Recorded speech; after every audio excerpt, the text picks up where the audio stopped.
ਵਾਹਿਗੁਰੂ ਜੀ ਕਾ ਖਾਲਸਾ ਵਾਹਿਗੁਰੂ ਜੀ ਕੀ ਫਤਿਹ। ਮੈਂ ਤੁਹਾਡੀ host Farid Kaur news TV 84 ਦੇ ਨਾਲ ਵੀਰ। ਜਿਸ ਤੁਸੀਂ ਸਾਰੇ ਜਾਣਦੇ ਹੀ ਹੋ ਕਿ ਮੋਦੀ ਸਰਕਾਰ ਨੂੰ ਬਣਿਆ ਅਜੇ ਲਗਭਗ 2 ਮਹੀਨੇ ਹੀ ਹੋ ਚੁੱਕੇ ਹਨ। ਉਸ ਦੀ ਹਿੰਦੂਤਵੀ ਨੀਤੀ ਜਗ ਜ਼ਾਹਿਰ ਹੋ ਗਈ ਹੈ। ਅਸੀਂ ਪਿਛਲੇ ਲੰਮੇ ਸਮੇਂ ਤੋਂ ਸਿੱਖ ਸੰਗਤਾਂ ਨੂੰ ਇਸ ਬਾਰੇ ਜਾਣਕਾਰੀ ਦਿੰਦੇ ਆ ਰਹੇ ਹਾਂ ਕਿ ਮੋਦੀ ਸਰਕਾਰ ਭਾਰਤ ਨੂੰ ਪੂਰਨ ਤੌਰ ਤੇ ਹਿੰਦੂ ਰਾਸ਼ਟਰ ਐਲਾਨਣ ਦੇ ਤੁਲੀ ਹੋਈ ਹੈ। 15 ਅਗਸਤ ਨੂੰ ਭਾਰਤ ਦੀ ਅਖੌਤੀ ਆਜ਼ਾਦੀ ਦੇ 67 ਸਾਲ ਪੂਰੇ ਹੋ ਜਾਣੇ ਹਨ।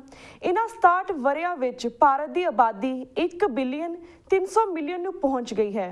40% ਲੋਕ ਗਰੀਬੀ ਰੇਖਾ ਤੋਂ ਥੱਲੇ ਜੀਵਨ ਜੀਉਂਦੇ ਹਨ ਅਤੇ 70% ਲੋਕਾਂ ਨੂੰ ਸਾਫ਼ ਪਾਣੀ ਅਤੇ ਹੋਰ ਸੈਨੀਟੇਸ਼ਨ ਸੰਬੰਧੀ ਸਹੂਲਤਾਂ ਨਹੀਂ ਹਨ। 4 ਚੁਫੇਰੇ ਮਾਰ ਧਾੜ ਵਾਲਾ ਮਾਹੌਲ ਹੈ। ਉੱਪਰ ਤੋਂ ਥੱਲੇ ਤੱਕ ਭ੍ਰਿਸ਼ਟਾਚਾਰ ਦਾ ਬੋਲਬਾਲਾ ਹੈ।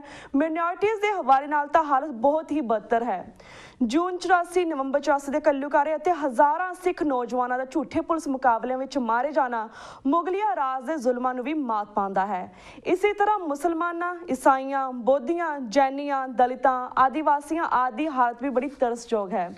ਵੀਅਰਸ, ਫਿਰ ਆਖਰ ਇਸ ਆਜ਼ਾਦੀ ਦਾ ਫਾਇਦਾ ਕਿਸ ਨੂੰ ਹੋਇਆ ਅਤੇ ਇਸ ਅਖੌਤੀ ਆਜ਼ਾਦੀ ਦਾ ਕੀ ਅਰਥ ਰਹਿ ਜਾਂਦਾ ਹੈ? ਇਸ ਬਾਰੇ ਅੱਜ ਅਸੀਂ 2 ਸ਼ਖਸੀਅਤਾਂ ਨਾਲ ਗੱਲਬਾਤ ਕਰਨ ਜਾ ਰਹੇ ਹਾਂ। ਸਭ ਤੋਂ ਪਹਿਲਾਂ ਅਸੀਂ ਗੱਲਬਾਤ ਕਰਦੇ ਹਾਂ ਸ਼੍ਰੋਮਣੀ ਅਕਾਲੀ ਦਲ ਅੰਮ੍ਰਿਤਸਰ ਦੇ general secretary professor Mahinderpal Singh ji ਨਾਲ, ਜਿਹੜੇ ਕਿ ਇਸ ਵੇਲੇ ਪਟਿਆਲੇ ਤੋਂ ਸਾਨੂੰ ਫੋਨ ਲਾਈਨ ਤੇ ਜੁੜ ਚੁੱਕੇ ਨੇ।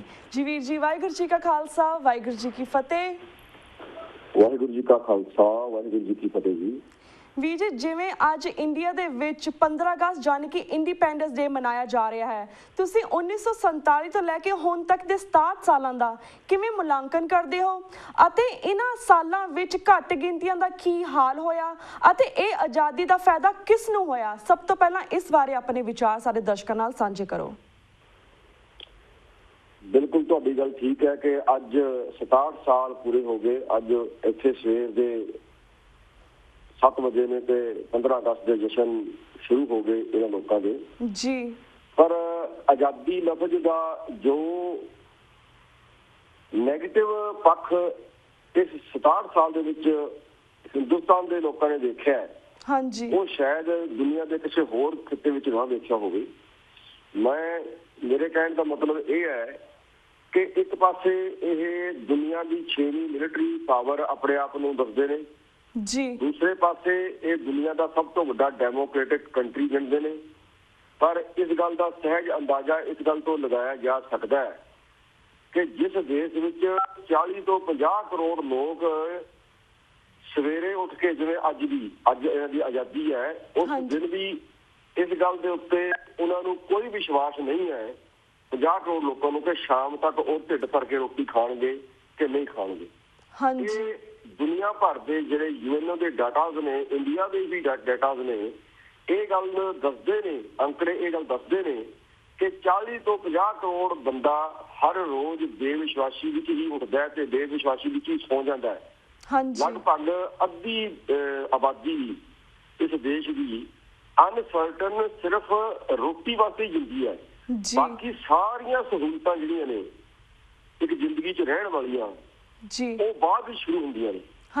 ਜਿਹੜੇ ਦੁਨੀਆ ਦੇ ਚੰਗੇ ਲਫ਼ਜ਼ ਨੇ, ਚਾਹੇ ਡੈਮੋਕ੍ਰੇਸੀ ਲਫ਼ਜ਼ ਵਰਤ ਲਓ, ਚਾਹੇ ਪਿੱਛੇ ਜੇ 25-30 ਸਾਲ ਪਹਿਲਾਂ ਇਹਨਾਂ ਨੇ ਵੈਲਫੇਅਰ ਸਟੇਟ ਦਾ ਸਟੇਟਸ ਦਿੱਤਾ ਆਪਣੇ ਆਪ ਨੂੰ, ਇੰਡੀਆ ਨੂੰ। ਵੈਲਫੇਅਰ ਸਟੇਟ ਦਾ ਇੱਕ ਜੇ ਸਿੰਪਲ ਆਪਾਂ ਅਰਥ ਕਰੀਏ ਤਾਂ ਉਹ ਇਹ ਲੱਗਦਾ ਹੈ ਕਿ ਇੱਕ ਬੰਦੇ ਦੇ ਜਨਮ ਤੋਂ ਲੈ ਕੇ ਉਹਦੇ ਮਰਨ ਤੱਕ ਦੀ ਜਿਹੜੀ ਜ਼ਿੰਮੇਵਾਰੀ ਹੈ ਉਹ ਸਟੇਟ ਦੀ ਹੈ। ਚਾਹੇ ਉਹ ਬਚਪਨ ਤੋਂ ਆਪਣੀਆਂ ਲੋੜਾਂ ਪੂਰੀਆਂ ਕਰਨੀਆਂ ਹੋਣ, ਜਵਾਨੀ ਦੀਆਂ ਲੋੜਾਂ ਪੂਰੀਆਂ ਕਰਨੀਆਂ ਹੋਣ, ਬੁਢਾਪੇ ਦੀਆਂ ਲੋੜਾਂ ਪੂਰੀਆਂ ਕਰਨੀਆਂ ਹੋਣ। ਪਰ ਜਿਵੇਂ ਕਿ ਮੈਂ ਪਹਿਲਾਂ ਦੱਸਿਆ, ਜਿਸ ਦੇਸ਼ ਵਿੱਚ ਢਿੱਡ ਭਰ ਕੇ ਰੋਟੀ ਖਾਣਾ ਉਸ ਤੋਂ ਅੱਗੇ ਸ਼ੁਰੂ ਹੁੰਦਾ ਹੈ ਸੰਤੁਲਿਤ ਭੋਜਨ ਖਾਣਾ, ਬੈਲੈਂਸਡ ਫੂਡ, ਜਾਂ ਚੰਗੇ ਘਰ 'ਚ ਰਹਿਣਾ, ਜਾਂ ਚੰਗੇ ਮੌਸਮ ਦੇ ਮੁਤਾਬਕ ਆਪਣੇ ਆਪ ਨੂੰ ਸ਼ੈਲਟਰ ਕਰਨਾ, ਜਾਂ ਮੈਡੀਕਲ ਫੈਸਿਲਿਟੀ ਖਾਸ ਕਰਕੇ। ਹੁਣ ਪੰਜਾਬ ਦੀ ਮੈਂ ਗੱਲ ਕਰਦਾ ਤਾਂ ਡਰਿੰਕਿੰਗ ਵਾਟਰ ਦੀ ਐਡੀ ਵੱਡੀ ਸਮੱਸਿਆ ਪੰਜਾਬ ਦੇ ਵਿੱਚ ਆ ਰਹੀ ਹੈ।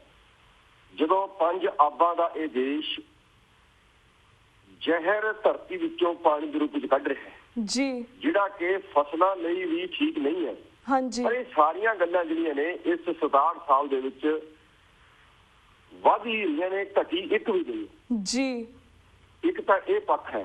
ਦੂਸਰਾ ਪੱਖ ਇਹ ਹੈ ਵੀ ਤੁਸੀਂ ਦੱਸਿਆ, ਜਿਵੇਂ ਤੁਸੀਂ ਪੁੱਛਿਆ ਕਿ ਮਾਈਨੋਰਟੀਜ਼ ਦਾ ਕੀ ਹਾਲ ਹੈ। ਹਾਂਜੀ ਇੱਥੇ ਤਾਂ ਵੱਧ ਗਿਣਤੀ ਦਾ ਵੀ ਹਾਲ ਠੀਕ ਨਹੀਂ ਹੈ। ਮਾਈਨੋਰਟੀਜ਼ ਨੂੰ ਤਾਂ ਇੱਥੇ ਇੱਕ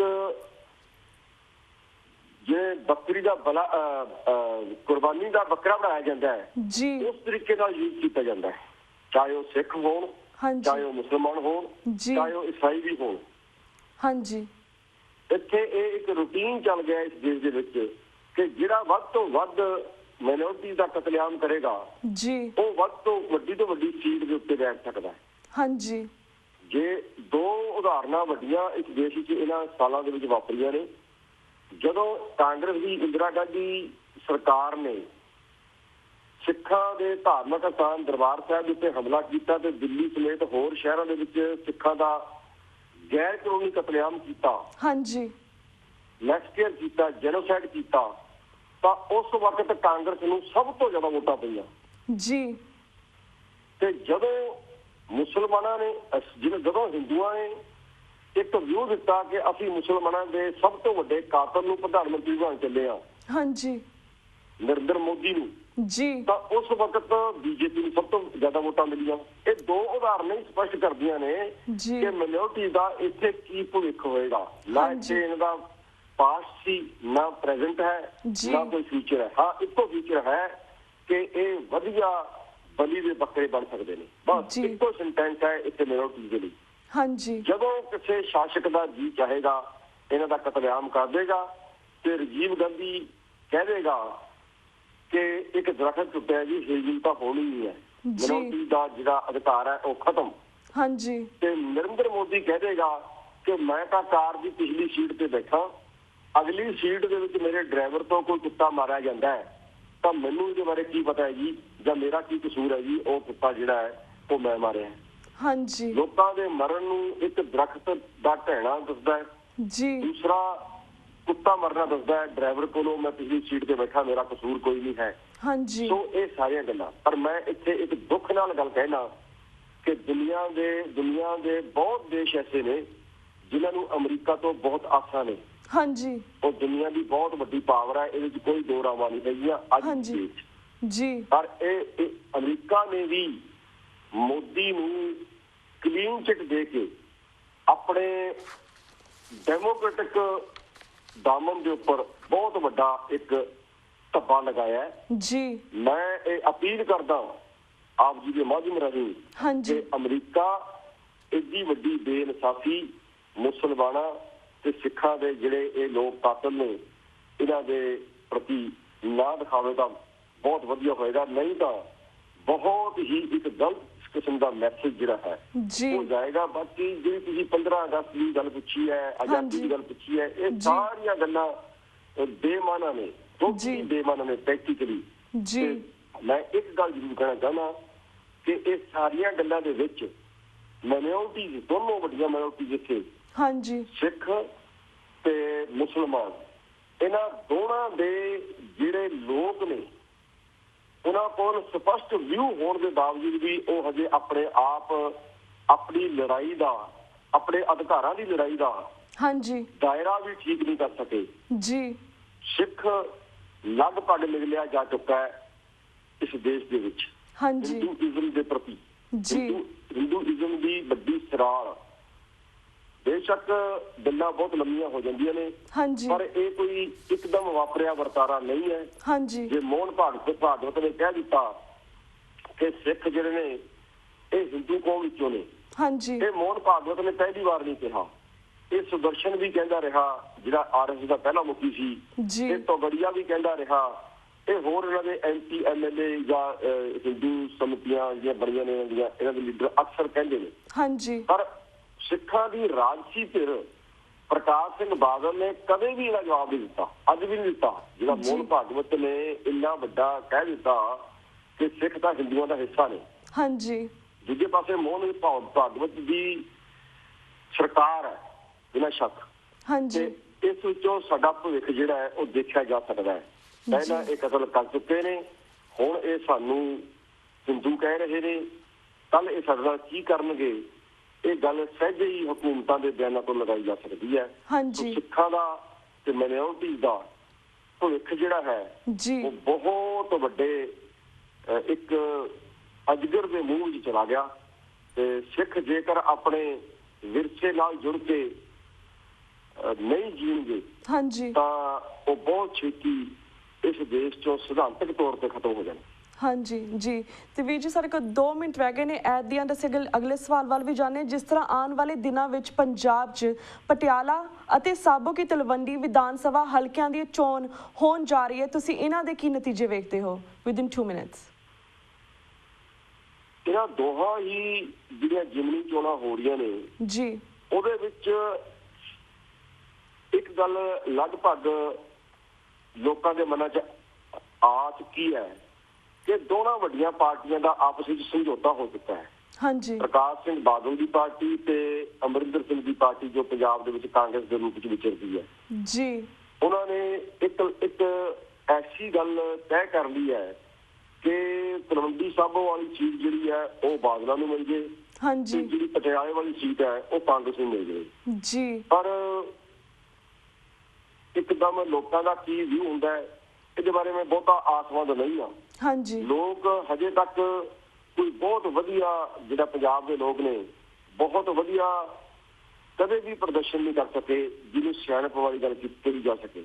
ਹਾਂਜੀ ਸੋ ਮੈਨੂੰ ਇਹ ਲੱਗਦਾ ਹੈ ਕਿ ਇਹਨਾਂ ਦਾ ਜਿਹੜਾ ਆਪਸੀ ਅੰਦਰੂਨੀ ਸਮਝੌਤਾ ਹੋ ਗਿਆ ਹੈ, ਜੀ ਕਿਉਂਕਿ ਅਮਰਿੰਦਰ ਸਿੰਘ ਸ਼ਰੇਆਮ ਕਹਿ ਰਿਹਾ ਹੈ, ਸਾਰਾ ਪੰਜਾਬ ਤੇ ਸਾਰੀ ਦੁਨੀਆ ਕਹਿ ਰਹੀ ਹੈ ਕਿ ਬਿਕਰਮ ਸਿੰਘ ਮਜੀਠੀਏ ਨੇ ਨਸ਼ੇ ਦਾ ਇੱਥੇ ਬਹੁਤ ਵੱਡਾ ਵਪਾਰ ਕੀਤਾ ਹੈ, ਜੀ ਸਿੱਖਾਂ ਦੀ ਜਵਾਨੀ ਨੂੰ ਪੰਜਾਬ ਦੀ ਜਵਾਨੀ ਨੂੰ ਗਰਕ ਕਰਕੇ ਰੱਖਤਾ। ਹਾਂਜੀ ਪਰ ਅਮਰਿੰਦਰ ਸਿੰਘ ਕਹਿੰਦਾ ਹੈ ਕਿ ਮੈਂ ਕਦੇ ਵੀ ਨਹੀਂ ਕਿਹਾ ਬਿਕਰਮ ਸਿੰਘ ਮਜੀਠੀਆ ਜਿਹੜਾ ਹੈਗਾ ਉਹ ਨਸ਼ੇ ਦਾ ਵਪਾਰੀ ਹੈ। ਇਹ ਜੀ ਜਿਹੀਆਂ ਗੱਲਾਂ ਕਹਿਣ ਦਾ ਕੋਈ ਅਰਥ ਨਹੀਂ ਨਿਕਲ ਜਾਂਦਾ। ਹਾਂਜੀ ਸੋ ਇਹ ਸਮਝੌਤੇ ਜਿਹੜੇ ਨੇ ਇਹ ਡੈਮੋਕ੍ਰੇਸੀ ਲਈ, ਹਾਂਜੀ ਮਾਈਨੋਰਟੀਜ਼ ਦੇ ਲਈ, ਪੰਜਾਬ ਦੇ ਲਈ ਬਹੁਤ ਘਾਤਕ ਨੇ। ਜੀ ਇਸ ਲਈ ਇਹ ਜ਼ਿਮਨੀ ਚੋਣ ਸਰਕਾਰ 50-50 ਦੇ ਹਿਸਾਬ ਨਾਲ ਆਪਣੇ ਕੋਲ ਰੱਖ ਕੇ, ਇਹਦਾ ਇੱਕ ਹੋਰ ਕਾਰਨ ਵੀ ਹੈ ਹਾਂਜੀ ਕਿ ਪ੍ਰਕਾਸ਼ ਸਿੰਘ ਬਾਦਲ ਨੂੰ ਇੰਨਾ ਕੁ ਪਤਾ ਲੱਗ ਗਿਆ ਕਿ ਪਿਛਲੇ ਸਮੇਂ ਦੇ ਵਿੱਚ ਜੋ ਕੁਝ ਉਹਨੇ ਕੀਤਾ ਹੈ ਉਹਦੇ ਤੋਂ ਲੋਕ ਹੁਣ ਉਹਨੂੰ ਪ੍ਰੈਕਟੀਕਲ ਜਵਾਬ ਦੇਣਗੇ, ਜਿਵੇਂ ਕਿ ਲੋਕ ਸਭਾ ਦੇ ਵਿੱਚ ਦਿੱਤਾ ਹੈ।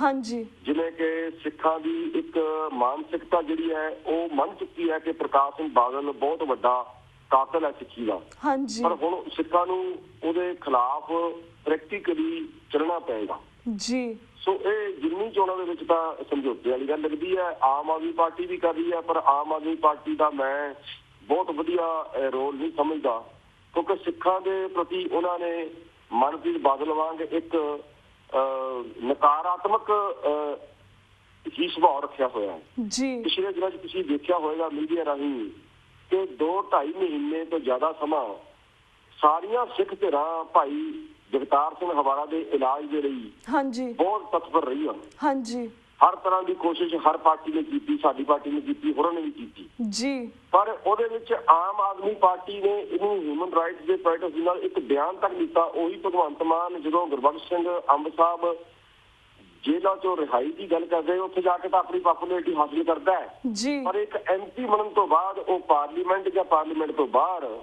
ਇੱਕ ਵਾਰੀ ਵੀ ਕੋਈ 4 ਤੋਂ 1 ਐਮਪੀ ਵੀ ਹਾਂਜੀ ਜਗਤਾਰ ਸਿੰਘ ਹਵਾਰਾ ਦਾ ਮਨੁੱਖੀ ਅਧਿਕਾਰਾਂ ਦੇ ਤੌਰ ਤੇ ਵੀ ਹਾਰ ਦਾ ਨਾਰਾ ਨਹੀਂ ਮਾਰਦੇ। ਇਸ ਤੋਂ ਸਪਸ਼ਟ ਹੈ ਕਿ ਜਿਵੇਂ ਮਨਪ੍ਰੀਤ ਬਾਦਲ ਨੂੰ ਕਾਮਰੇਡੀ ਸੋਚ ਜਿਹੜੀ ਆ ਉਹ ਪ੍ਰਭਾਵਿਤ ਕਰਦੀ ਸੀ, ਹਾਂਜੀ ਇਹਨਾਂ ਨੂੰ ਜਿਹੜੀ ਹੈ ਉਹ ਦੂਸਰੀ ਸੋਚ ਪ੍ਰਭਾਵਿਤ ਕਰਦੀ ਹੈ, ਜੀ ਸਿੱਖਾਂ ਤੋਂ ਉਲਟ ਜਾਂਦੀ ਹੈ। ਜੀ ਬਿਲਕੁਲ ਇਹ ਆਪਣੇ ਆਪ ਨੂੰ ਇਹ ਸਮਝਦੇ ਨੇ ਕਿ ਰਿਸਕ ਨਾ ਲਈਏ, ਸਾਡੇ ਵੋਟਾਂ ਨਾ ਘਟ ਜਾਣ। ਹਾਂਜੀ ਦੂਸਰੇ ਪਾਸੇ ਇਹਨਾਂ ਨੇ ਇੱਕ ਅਜਿਹੇ ਪਰਿਵਾਰ ਨੂੰ ਟਿਕਟ ਦਿੱਤੀ ਹੈ ਤਲਵੰਡੀ ਸਾਬੋ ਤੋਂ, ਜਿਹੜਾ ਕਿ ਪਿਛਲੇ ਸਮੇਂ ਦੇ ਵਿੱਚ ਖਾਲਸੀ ਪਰਿਵਾਰ ਰਿਹਾ ਹੈ। ਹਾਂਜੀ ਮੈਂ ਇਹ ਸਵਾਲ ਕਰਦਾ ਆਮ ਆਦਮੀ ਪਾਰਟੀ ਤੇ ਉਸ ਪਰਿਵਾਰ ਤੇ ਕਿ ਜਿਨ੍ਹਾਂ ਨੇ ਖਾਲਿਸਤਾਨ ਦੇ ਉੱਤੇ ਆਪਣੇ ਘਰ ਦੇ ਜੀ ਸ਼ਹੀਦ ਕਰਵਾਏ ਹੋਣ। ਇਸ ਲੜਕੀ ਦਾ ਪ੍ਰੋਫੈਸਰ ਬਲਵਿੰਦਰ ਕੌਰ ਜੀ ਦਾ ਪਾਪਾ ਫਾਦਰ ਸਾਹਿਬ ਜੀ ਹੀ ਇੱਕ ਸ਼ਹੀਦ ਹੈ। ਹਾਂਜੀ ਤੇ ਇਹ ਪੰਜ ਪ੍ਰਧਾਨੀ ਪਾਰਟੀ ਦੇ ਵੱਡੇ ਲੀਡਰਾਂ ਚੋਂ ਆਉਂਦਾ ਦਰਸ਼ਨ ਸਿੰਘ ਜਗਾ ਰਾਮ ਤੀਰਥ।